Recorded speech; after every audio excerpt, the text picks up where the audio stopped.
Greed steals your freedom. Master enough and level up to effortless riches and a chill life. Welcome back to the channel. This is the Boundless Sovereign YouTube channel. We are in chapter 46 of the Dao De Ching called Enduring Contentment. If this channel has resonated with you and you've been following along with our chapters, please like and subscribe to the channel. It helps us grow and gets us in a better place so we can get more out to more people and touch more lives. So without further ado, chapter 46, Enduring Contentment. When the Tao rules all under heaven, swift horses fertilize the fields. When the Tao is absent from all under heaven, war horses are bred on the altar meads. The great calamity is discontent. The greatest harm is the desire to acquire and achieve. True contentment, sure knowledge of sufficiency, these endure. And as with every episode, I am also going to be reading from the River Master's commentary on chapter 46. In times of peace and the Tao, swift war horses are put out to pasture.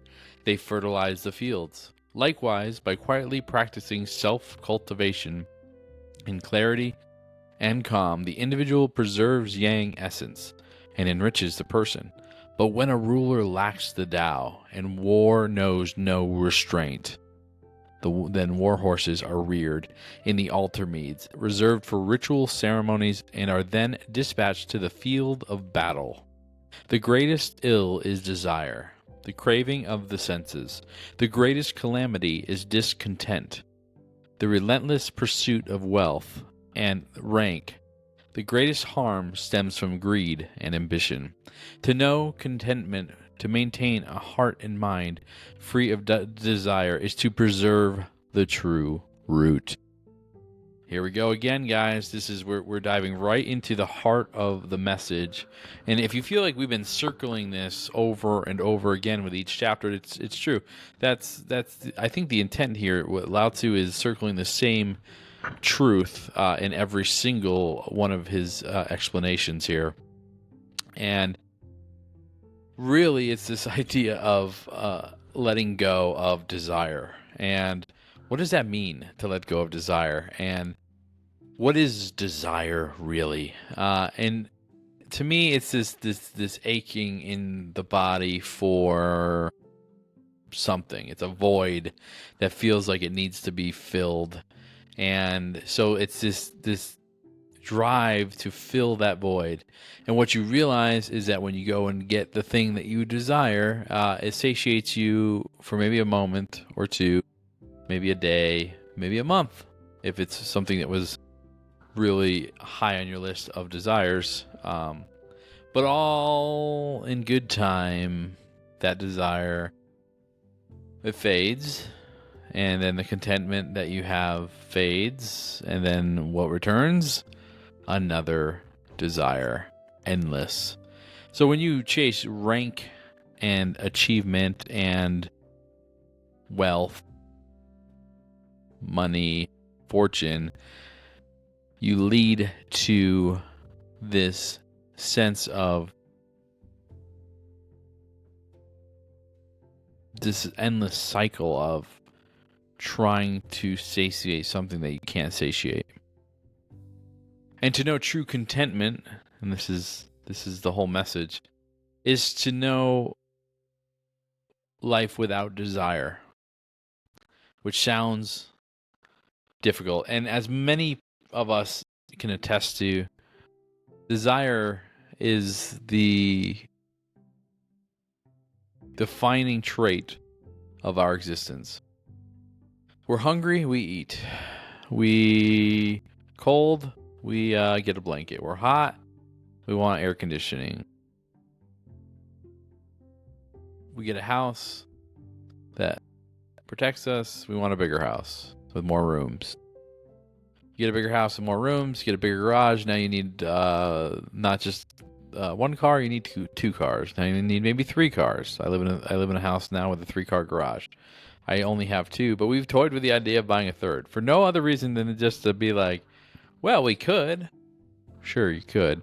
The more stuff you have, the more suffering you invite into your life. Not necessarily the stuff that brings the suffering.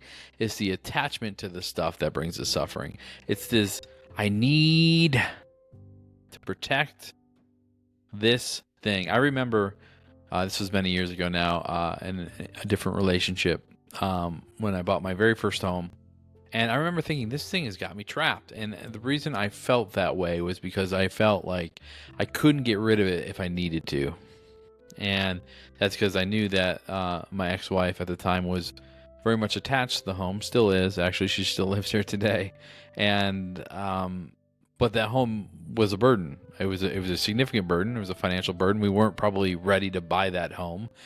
Financially, it put a tremendous amount of stress on our relationship, which probably didn't help, and what maybe partially led to that demise. There were a myriad of other issues, but that was definitely not helping any. And yeah, but it was this attachment to this house that created that level of suffering, right? So yeah, so it came time to divorce, and I didn't give a shit about that house. So no harm, no foul at her. She wanted it for the kids, which is understandable, but I didn't have any attachment to it. So when the divorce papers were signed and we were settling out, in most cases, the divorce would require the house to be sold, and the money from the proceeds were supposed to be split. But in that case, I signed over the house, and I did that because I didn't care about the house. I also didn't care about the money. I cared more about my kids having a place to live, and I knew she would struggle to have a place.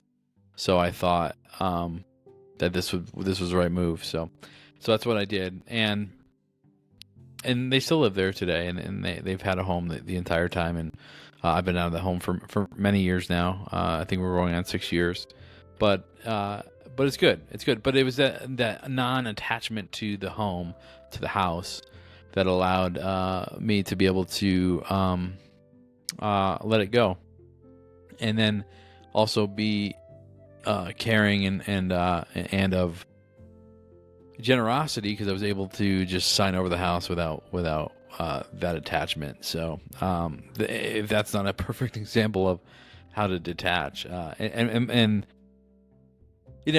money, 401ks, all, you name it, right? It's this attachment to things, to wealth, that you can't take with you. You can't take it all. You can't take it with you at all.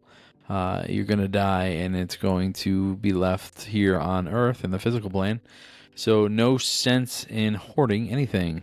And it's funny because we're always building towards security, right? That's something that every human being is looking for, is security in their life. And they talk about the Dao De Ching at one point. They talk about straw dogs. I maybe have mentioned this before, but straw dogs being these sacrificial things that ancient Eastern China used to worship, right? They would use these straw dogs as worship entities, and then at the end of the ceremony, they would destroy them because they were basically useless. And I don't recall if we've gone over it yet. I think it's later in the book where they talk about, Lao Tzu talks about how the Tao is utterly ruthless, and it's kind